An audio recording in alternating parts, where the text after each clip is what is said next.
Alors avant d'aller plus loin, on va quand même vérifier que notre fonction de JOT marche bien.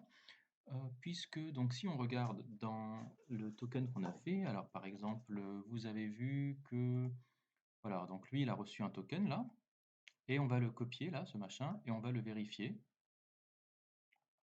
Attendez, hop, CTRL A, CTRL C. On va aller sur ce site-là, on va faire CTRL A, CTRL V. Et alors, voilà, donc le token, c'était pas lui, donc hop, voilà. Donc voici le token qu'on a envoyé à l'utilisateur. Et alors voilà, vous me dites, non, ce token n'est pas valide, c'est une signature qui est invalide.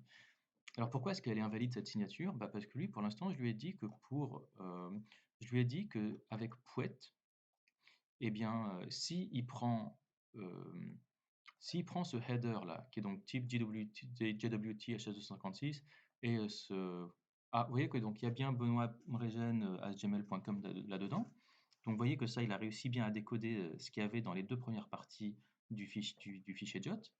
Mais s'il essaye de reprendre ces informations-là et de les chiffrer avec un mot de passe qui est Pouet, il ne récupère pas la même signature.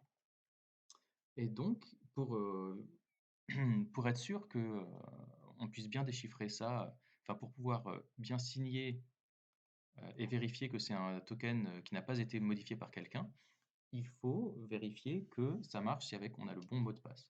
Alors c'est quoi mon mot de passe? C'est celui qui est dans mon fichier .env, c'est lui.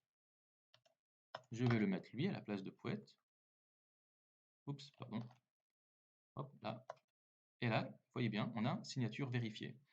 Donc là, quand il reçoit ce token-là, il voit qu'il marche bien, que si il a bien été chiffré avec ce mot de passe-là.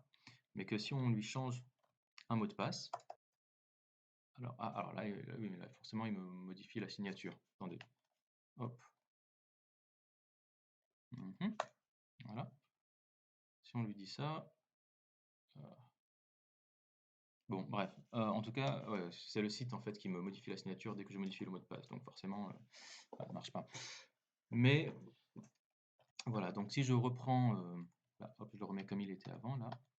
Hop. Voilà. Donc lui, ça ne marche pas. Mais si je lui passe là le mot de passe, hop, vous voyez que lui, là, ça n'a pas changé, là. Mais que maintenant, la signature est vérifiée. Parfait. Donc maintenant qu'on a bien ce fichier JOT, le site web il est configuré pour le renvoyer à chaque requête. Donc regardez, ça on n'a rien eu à faire, mais regardez là il a cherché à accéder à une sauce, là, un sauté. Et regardez dans le headers, il vient de faire une requête get à API sauté. Et si vous regardez les request headers, eh bien là il vient d'envoyer le fichier JSON Web Token là, dans un header qui s'appelle autorisation. Il a mis bearer, espace et le token. C'est toujours comme ça qu'on envoie un JSON Web Token. On lui met dans la requête, on met un autorisation et ensuite on met bearer, espace et le token. Donc ça veut dire que maintenant, quand je regarderai la route, enfin je vais d'abord fabriquer la route, la API sautée, et dans la requête, je pourrais récupérer le token que le site web m'a envoyé et je pourrais vérifier que c'est un token qui a bien été créé par nous. C'est-à-dire que si quelqu'un l'a modifié, il aurait été pas capable de le signer puisqu'il n'a pas le mot de passe.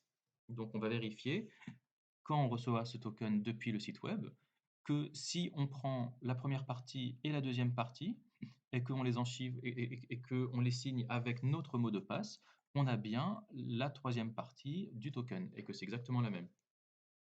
Et évidemment, si c'est pas la bonne, ça veut dire que quelqu'un a modifié ce token et donc il faut refuser cet utilisateur. On lui dit non, remets ton mot de passe. Bien, alors on va faire ça dans la vidéo d'après. Je vous dis à tout de suite.